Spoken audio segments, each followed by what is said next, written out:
할렐루야, 할렐루야, 아멘. 우리 좌우 앞뒤에 계신 분들과 한번 인사하겠습니다. 잘 오셨습니다.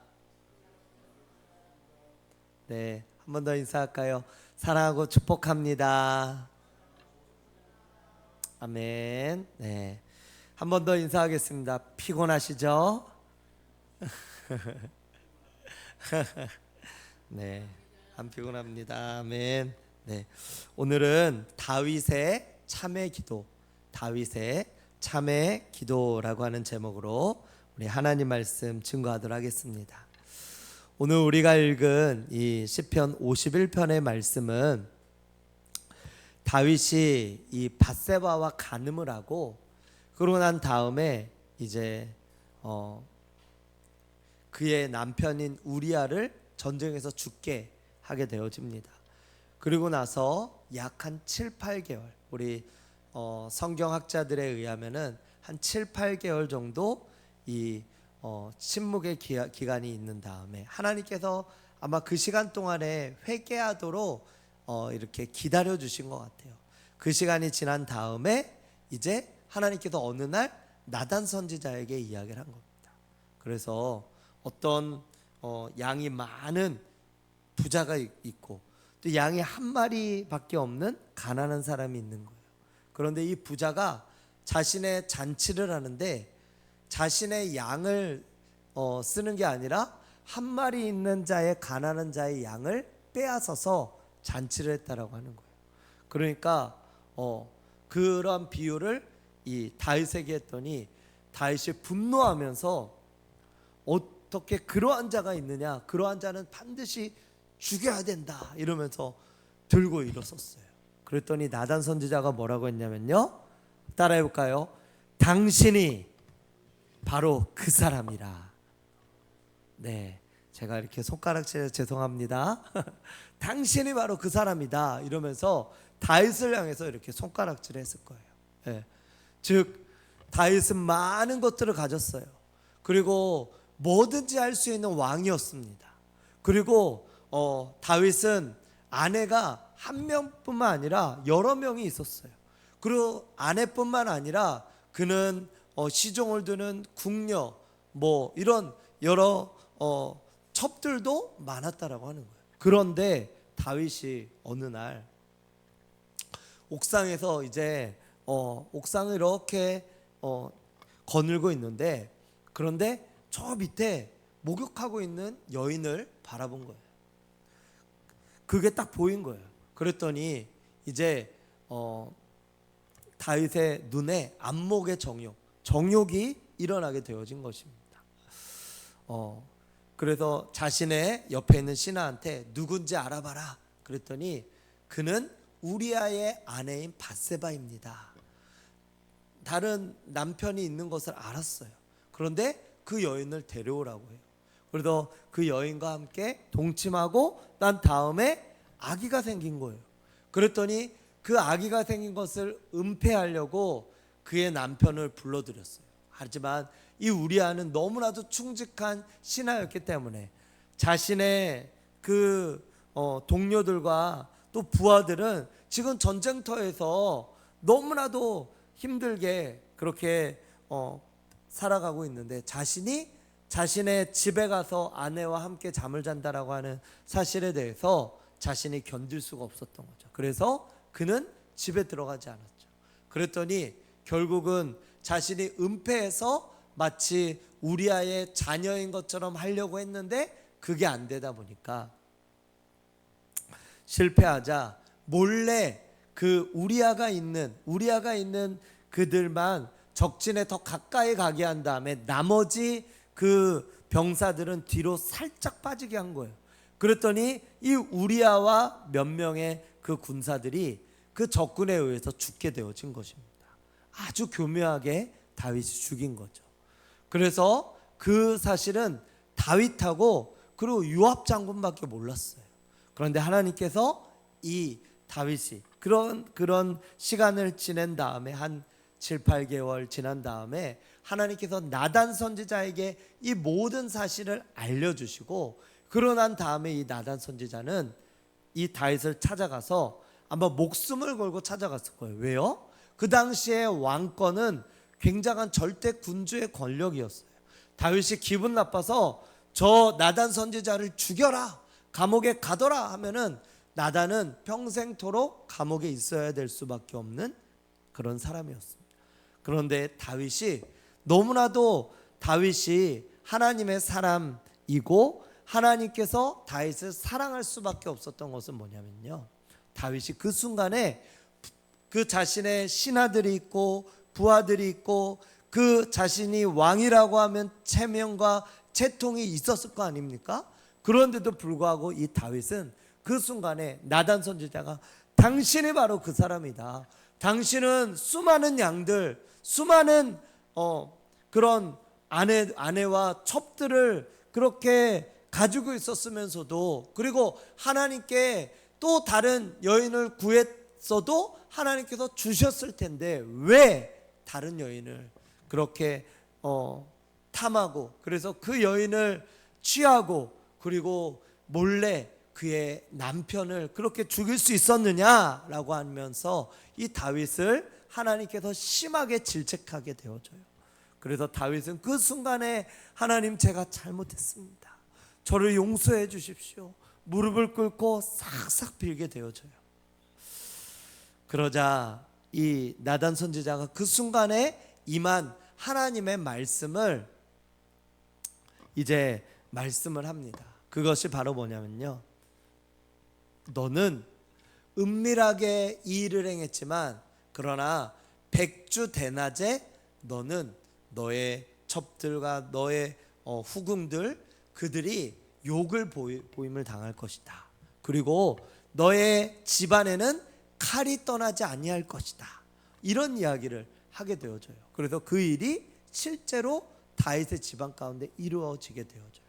어떤 일이 이루어지냐면요, 이후에 다윗의 아들이었던 이 암논이라고 하는 아들이 있었어요.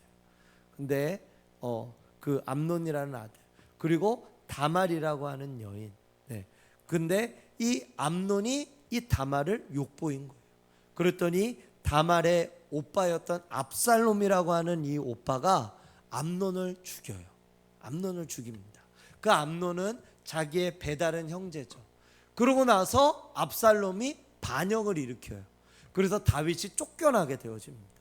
그래서 다윗은 그곳에서 쫓겨남을 받아서 그렇게 맨발로 도망을 치게 되어져요. 그러고 나서 그 말씀들이 이루어지게 되어집니다. 나중에 다윗이 돌아오게 되어지는데, 그런데 하나님께서 다윗을 죽이지는 않으셔요. 그리고 다윗과 밧세바의 사이에서 이렇게 임신해서 태어나게 된 아기는 죽게 되어집니다. 그러고 나서 다윗이 하나님 앞에 간절하게 회개하며 용서를 구하게 되어져요. 그렇게 지은 시가 바로 무슨 시냐? 바로 오늘 우리가 읽은 시편 51편의 말씀입니다.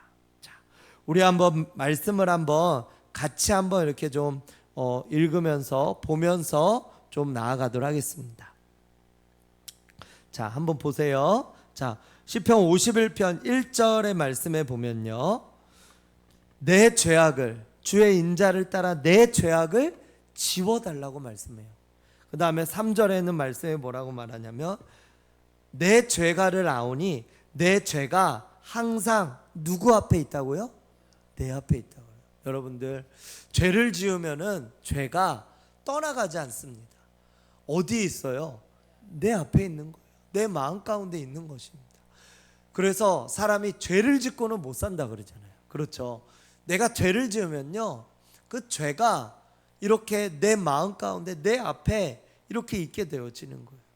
그러면서 그 죄가 계속해서 나를 올가매고 또 올가매고, 그래서 그 죄를 없애려고 또 다른 죄를 짓고 또 다른 죄를 짓고, 그렇게 하지 않습니까? 나중에는 물론 죄를 많이 지으면요, 양심이 화인 맞은 자가 되어져서 이 죄를 지은 것에 대해서 내가 둔감하게 되어져요. 둔감하게 되어져요. 죄의 그 백신이, 바이러스가 죄 가운데 바이러스가 들어오게 되어지면서 이 죄라고 하는 게 죄를 죄로 보지 않고 그냥 너무나 둔감하게 되어진다라고 하는 것입니다. 그게 바로 죄입니다. 죄. 그래서 다윗이 하나님 앞에 이렇게 말씀해요. 7절의 말씀을 한번 보겠습니다. 7절 같이 한번 읽어볼까요? 7절 시작. 우슬초로 나를 정결하게 하소서. 내가 정하리이다. 나의 죄를 씻어주소서. 내가 눈보다 희리이다. 네. 그 다음에 하나님 앞에, 그러므로 지금 하나님, 제가 이 죄가 자꾸 나를 올가매고 내가 죄 가운데 있습니다. 내가 이 죄를 깨끗하게 이 죄에서 깨끗하게 사함을 받기를 원합니다. 주님 나를 용서해 달라고, 주님 나를 붙들어 달라고. 우슬초는 그 당시에 깨끗하게 하는데 사용하는 그런 어떤 그런 식물이었습니다. 그러고 나자 이제 10절부터 12절 말씀에 이렇게 말씀해요. 우리 같이 한번 읽어보도록 하겠습니다. 10절부터 12절 시작. 하나님이여 내 속에 정한 마음을 창조하시고 내 안에 정직한 영을 새롭게 하소서. 나를 주 앞에서 쫓아내지 마시며 주의 성령을 내게서 거두지 마소서. 주의 구원의 즐거움을 내게 회복시켜 주시고 자원하는 심령을 주사 나를 붙드소서.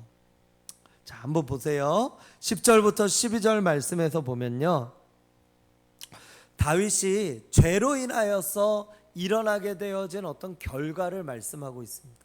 그러면서 그 결과 속에서 다시금 하나님, 제가 회개하오니, 제가 이제는 하나님 앞에 제가 다시는 이 죄를 짓지 않으려 하오니 하나님 나를 용서해 달라고, 그러므로 이전과 같이 나를 좀 회복시켜 달라고 하는 다윗의 고백입니다. 그 고백이 뭐냐면요, 10절의 말씀에서 이렇게 말씀하고 있어요. 정한 마음을 창조하시고 내 안에 정직한 영을 새롭게 하소서. 정직한 영을 새롭게 하소서. 즉 성령님이 나와 함께 하셨는데 그 하나님으로, 그 성령님으로 인해서 내 마음에 정직한 그 마음이 이전에는 있었는데 그 죄로 인해서 내 안에 정직한 마음이 사라졌다라고 하는 거예요. 사랑하는 여러분, 죄를 지으면 내 마음이 때가 타는 겁니다. 하였던 도화지와 같은 마음에 이 죄라고 하는 이 검정색 글씨가 새겨지면서 더러워진 거예요. 그러다 보니까 한번 만약에 옷을 이렇게 입고 나갔어요. 그런데 내가 아주 새 옷을 입고 나갔어요. 그런데 밖에 나갔는데 그날따라 비가 온 거예요. 비가 온 거예요. 그래서 막 흙탕물이 튀고 더러워진 거예요. 자, 그 다음부터는 어떻게 하죠? 새 옷을 입고 아무것도 이렇게 뭔가 이 옷에 하나도 튀지 않은 그런 더러운 게 하나도 묻지 않은 그런 상황에서는 뭘 하든지, 밥을 먹든지 뭘 하든지 아주 조심하겠죠. 근데 이미 다 튀었어요. 옷에 다 튀었어. 그러면 그 다음부터 어떻게 하죠? 그냥 쉽게 밥을 먹든지 해요. 왜요? 또 튀어도 이미 더러워졌으니까. 우리의 마음도 마찬가지다라고 하는 겁니다. 우리 마음 가운데 그런 어떤 더러운 마음이 우리 마음 가운데 들어와서 그것을 그냥 내가 이렇게 가만히 둔다면 그 더러운 마음 속에서 또 더러운 마음이 또 들어오고 하는 거예요. 그러므로 우리의 마음은, 저와 여러분들의 우리의 마음은 매일매일 씻어내야 되는, 회개하며 씻어내야 되는 마음인 줄 믿으시기 바랍니다. 회개라고 하는 것은 무엇입니까? 그것은 따라해볼까요? 돌이킴. 회개는 돌이키는 것이에요. 하나님, 제가 다시는 이렇게 행하지 않겠습니다. 즉 돌이키는 것입니다. 돌이키는 것이에요. 하나님 앞에 돌이키는 것이에요. 요한일서 1장 9절의 말씀에 보니까 만일 우리가 우리의 죄를 자백하면 그는 미쁘시고 의로우사 우리를 모든 불의에서 깨끗하게 하신다고 하셨습니다. 하나님은 저와 여러분들의 그 죄악을 우리가 자백하면, 고백하고 그리고 돌이키면 하나님은 깨끗하게 하신대요. 네. 회개란 돌이키는 것이에요. 그런데 회개를 하기 위한 전제 조건이 바로 무엇이냐면요, 따라해 볼까요? 자백하는 것. 네, 우리의 입술로 자백하는 거예요. 그러므로 저와 여러분들이 오늘 밤 이 시간에 이 말씀 이후에 기도할 때 한번 이렇게 한번 해보십시오. 하나님 앞에 생각나는 모든 죄들을 고백하는 겁니다. 만약에 옆 사람이 들을 것 같아서 크게 말하기가 부끄러우세요? 그러면 조용하게라도 한번 고백해 보세요. 그러면요, 그 고백을 하나님께서는 받으시는 거예요. 우리가 우리 죄를 자백하면 그는 미쁘시사 의로우시고, 그래서 우리를 모든 불의에서 깨끗하게 하신다고 말씀하고 계십니다. 오늘 밤 우리의 마음 가운데 있는 모든 어떤 죄악들, 하였던 도화지 가운데 더러운 그 죄악들이 예수 그리스도의 보혈의 능력으로, 또 우리가 자백함으로 말미암아 깨끗해지는 은혜가 있으시기를 주님의 이름으로 축원드립니다. 아멘. 아멘. 자, 그래서 이 우리의 마음에 그러한 마음들이 있게 되어졌어요. 그 다음에 11절의 말씀에 보니까 이 죄의 결과로 성령님이 떠나가게 되어진 거예요. 성령님이. 그런데 사실은 성령님이 떠나갔다라고 하기보다는 죄로 인해서 성령 하나님이 내 안에 없어진 것처럼 내가 느껴졌다라고 하는 거예요. 성령님은 우리와 늘 함께 하시는 분인 줄 믿으시기 바랍니다. 죄를 지어도 계셔요. 근데 성경에 보면은 성령을 소멸시키지 말라 이렇게 말씀하고 있거든요. 그 말은 뭐냐면요, 내가 계속 죄를 짓는 거예요. 죄를 짓고 회개하지 않는 거예요. 그러면서 또 죄를 짓고 또 죄를 짓다 보니까 어느 순간에 성령님이 안 계신 사람처럼 지내고 살아가고, 그리고 예수 그리스도를 이제는 부인하며 살아가는 거예요. 그러면 성령이 소멸이 되는 것입니다. 그래서 지금 이 다윗은 하나님 앞에 죄를 졌잖아요. 한 7, 8개월 정도 그 하나님께서 회개할 기회를 주셨는데 회개 안 했어요. 먼저 하나님께서 이제 나단 선지자를 보내셨어요. 그랬더니 성령이 떠나간 것처럼 그의 마음 가운데 이렇게 있게 되어진 거예요.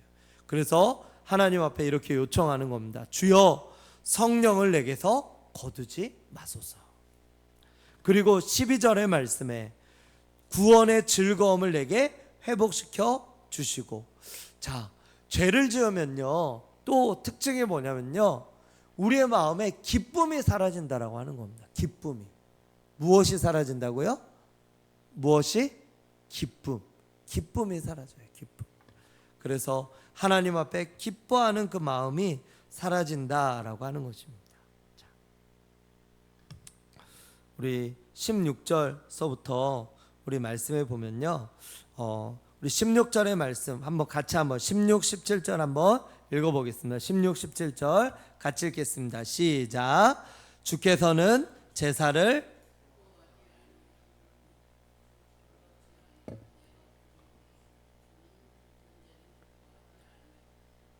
17절 하나님께서 구하시는 제사는 상한 심령이라. 하나님이여 상하고 통회하는 마음을 주께서 멸시하지 아니하시리이다. 아멘. 자, 여기서 말씀에 보면요, 16절에 보니까 주는 번제를 기뻐하지 아니하시나이다. 번제는 지금으로 말하면 예배입니다. 하나님이 예배를 기뻐하지 아니하실까요? 그렇지 않습니다. 근데 왜 하나님은 예배를 기뻐하지 않는다고 말씀하실까요? 어떠한 예배를 기뻐하지 아니하냐면요, 한번 따라해 볼까요? 회개하지 아니하는, 더 구체적으로 말하면 회개하지 않는 심령으로 예배드리는 자의 예배를 기뻐하지 않는데요. 성경에 보면은 그러한 예배를 하나님은 구역질난다 이렇게 표현했고요, 내가 그것을 토해내겠다 이 정도까지 말씀하셨어요. 이 정도까지. 그러므로 주님은 이렇게 말씀합니다. 주님은 이 예배를 기뻐하지 않는 게 아니라 내가 이 회개하지 않고 또 자백하고 고백하지 않고 내 마음이 하나님 앞에 향하지 않고 나아가는 그러한 예배를 하나님은 기뻐하지 않는다라고요. 그냥 지금 이 자리에서도 계셔요.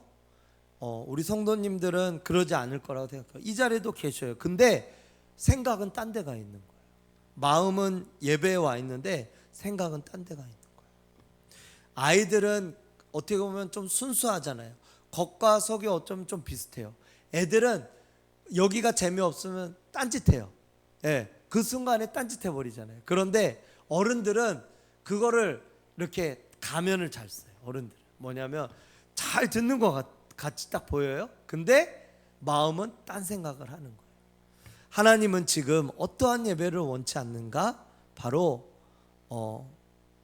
내가 이 예배 가운데 내가 이 마음이 이 예배에 같이 있지 않는 그런 예배, 그러한 예배를 기뻐하지 않는다라고 하는 거예요.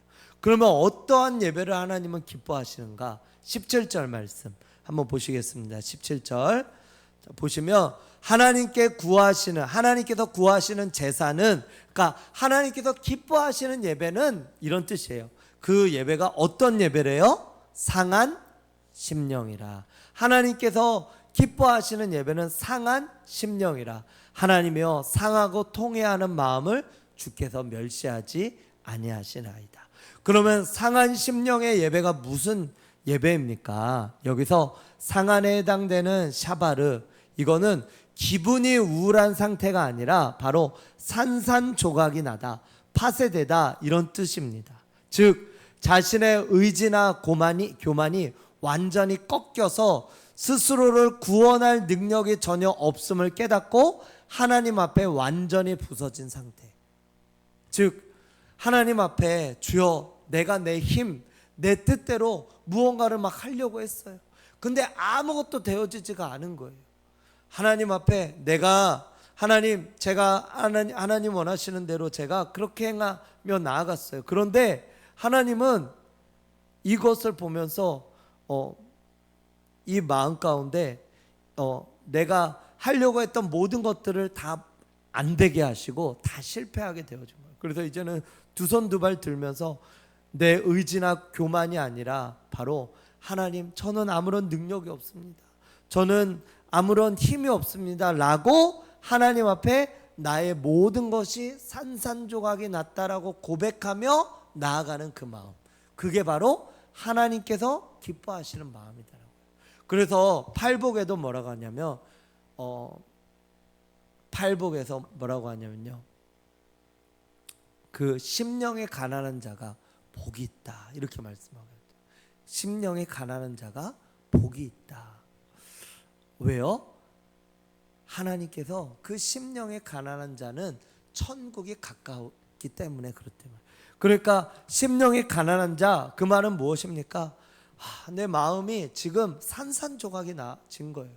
내 마음이 지금 막 뭔가로 막 다른 사람들이 날 들쑤셔놨고, 그리고 내 자녀로 인해서 또 어떤 뭐 재정적인 것으로 인해서, 또는 내 건강으로 인해서, 또는 어떤 나의 자신의 어떤 성격으로 인해서, 또는 나 자신의 어떠함으로 인해서든지 내가 한번 이렇게 막 내 마음이 후벼 파진 거예요. 그래서 너무나 힘든 거예요. 그런 가운데 하나님을 바라봤더니 하나님께서 내 마음에 그렇구나, 내가 내 힘대로 내 뜻대로 뭔가를 행하려고 했는데 하나님은 그게 아니라고 지금 나에게 말씀하고 계시는구나. 내 마음이 정말 잘게 부서진 것이구나, 산산조각이 난 것이구나. 그리고 그 다음에 17절의 말씀에 통회하는 마음을 주께서 멸시하지 않는다. 통회하는 마음, 이 말은 통회하다, 이 말은 먼지가 될 정도로 잘게 부서진 상태예요. 즉 죄에 대한 깊은 자각으로 인해 마음이 가루처럼 고운 가루가 되어서 하나님 앞에 쏟아진 상태, 잘게 부서지고, 그리고 완전히 부서지고 산산조각이 나고 파쇄되고 이런 거예요. 기계 가운데 종이를 탁 넣으면은 파쇄가 되잖아요. 아주 가루가 되어버려요. 가루가. 그 바닷가에 가면은 아주 좋은 바다는 뭡니까? 아주 그 모래의 입자가 가늘어요. 그래서 해수욕하기가 너무 좋아요. 사람들이 밟고 막 이렇게 밟아도 발을 다치지 않고 아주 입자가 고와요. 그래서 그러한 바다는 좋은 바다. 그래서 해수욕장이 발달이 되지 않습니까? 그런 것처럼 바로 하나님은 지금 상한 심령, 루아흐, 상한 어떤 마음, 나의 영혼이 부서지고 깨뜨려지고 파쇄되어진 상태, 그리고 잘게 부서져 있는 그런 상태, 그게 바로 우리의 마음의 심령이 되어졌을 때 그 마음 가운데서 하나님은 그 예배를 기뻐하신다라고 하는 거예요. 저와 여러분들이 하나님 앞에 이러한 예배, 이러한 하나님이 원하시는 예배를 드리시기를 주님의 이름으로 축복합니다. 아멘. 하나님 앞에 이러한 예배를 드리시기를 바라요. 그래서 정말 회개가 무엇이냐라고 했을 때 이 회개는 우리의 마음을 바꾸는 거예요. 세상을 바라보던 가치관이 바뀌어지고 하나님의 관점으로 질적으로 변화가 되어지는 것입니다. 그래서 하나님 앞에 나 자신을 이렇게 바라보죠. 그래서 나 자신이 이전에는 내가 이렇게 죄인이라는 것을 잘 몰랐어요. 그런데 하나님 앞에 내가 죄인임을 깨닫게 되어지고, 그러면서 하나님, 내가 너무나도 큰 죄인이었구나. 내가 다른 사람을 내가 비판하고 비난하며 행했던 그런 모습들이 사실은, 그렇게 내가 했던 그 모습들이 사실은 나의 모습이구나. 내 모습이 바로 그러한 모습이었구나. 그래서 하나님 앞에 오늘 이 시간 한번 고백해 보세요. 저와 여러분들이 지금 이런 다윗과 같은 모습까지 되어지기에는 단계가 필요해요. 먼저는 뭐가 필요하냐면요, 직면해야 됩니다. 뭘 해야 된다고요? 직면해야 돼요. 즉 하나님 앞에 죄를 변명하거나 숨기지 않고 하나님 앞에 그대로 인정하는 거예요. 나 자신이 하나님, 내가 죄인입니다 라고 하나님 앞에 내가 직면하는 거예요. 그 다음에 그 죄에 대해서 두 번째는 애통하는 겁니다. 하나님, 내가 죄인임을 내가 이 죄인임을 얼마나 하나님 마음을 아프게 했는지를 내가 깨닫는 거예요. 그리고 세 번째는 뭐냐면 입술로 죄를 시인하는 것입니다. 그래서 하나님, 제가 이러이러한 죄를 지었어요. 주여 나를 용서해 달라고 하나님 앞에 내가 지었던 모든 죄, 내가 생각나는 모든 죄를 다 고백하는 거예요. 그러면 뭐가 일어나면 나냐면, 따라해 볼까요? 변화가 일어난다라고 하는 겁니다. 우리가 먼저 하나님 앞에 우리가 직면해야 될 줄로 믿습니다. 하나님, 내가 이러한 죄인임을 직면하기를 바랍니다. 나는 죄인이 아니다, 나는 죄인이 아니야 라고 생각하고 우리가 그렇게 나아간다면 우리는 변화될 수가 없어요. 그러나 하나님 앞에 직면하고, 그리고 내가 입술로 고백하며, 그리고 애통해하며 나아가면 하나님은 저와 여러분들의 삶 가운데 변화를 주신다라고 하는 겁니다. 변화를 주신다. 말씀을 정리하겠습니다. 우리 주님은 예배를 기뻐하시는 자라고 했어요. 하지만 어떠한 예배를 기뻐하지 않는가? 껍데기만 있는 예배입니다. 내 입술만 있는 예배예요. 내 마음은 하나님을 진정으로 예배하는 마음이 없어요. 그런데 그 마음 가운데에서 예배한다고 앉아있는 그 마음을 하나님은 기뻐하지 않는다라고 하는 거예요. 그러면 하나님은 어떤 예배를 원하시는가? 상한 심령의 예배, 통회하는 마음을 가진 예배, 그러한 예배를 원하신다라고 하는 겁니다. 상한 심령과 통회하는 그 마음은 깨어진 마음이에요. 산산조각된 마음이에요. 잘게 부서진 마음이에요. 파쇄된 마음이에요. 그런 마음 가운데에서 하나님은 우리의 깨어진 마음들, 이렇게 깨어지기를 원하는 거예요. 하나님은 저와 여러분들이 깨어지기를 원하십니다. 왜요? 진정한 예배자가 되게 하기 위해서 깨어지기를 원하시는 거예요. 그럼 깨어지려면 어떻게 해야 돼요? 때로는 고난도 당하고, 때로는 시험도 받고, 때로는 이 세상을 살아가는 어떤 굴곡된 인생을 살아가는 거죠. 그러다 보니까 우리가 하나님 앞에 내가 너무나도 부족하고 연약하고 보잘것없는 자라고 내가 깨닫게 되어지는 겁니다. 그러면서 하나님 앞에 내가 깨닫게 되어지며 애통하며 하나님 앞에 고백하며 주여 제가 잘못했습니다. 용서해 주시옵소서. 하나님 앞에 내가 나의 죄를 낱낱이 아뢰며 고백하며 나아갈 때 하나님은 그때부터 역사하시고 우리가 그 죄를 직면하며 나아갈 때 역사하시고 그 마음에 변화가 일어나는 줄로 믿으시기 바랍니다. 오늘 우리가 변화가 일어나는 밤이 되시기를 축복합니다. 그래서 하나님이 원하시는 제사, 상한 심령의 제사, 통회하는 마음의 제사, 이거를 통하여 하나님께서 기뻐하시고 하나님께서 원하시고 하나님께서 함께 하시는 은혜와 복이 넘치시기를 주님의 이름으로 축복합니다. 기도하겠습니다.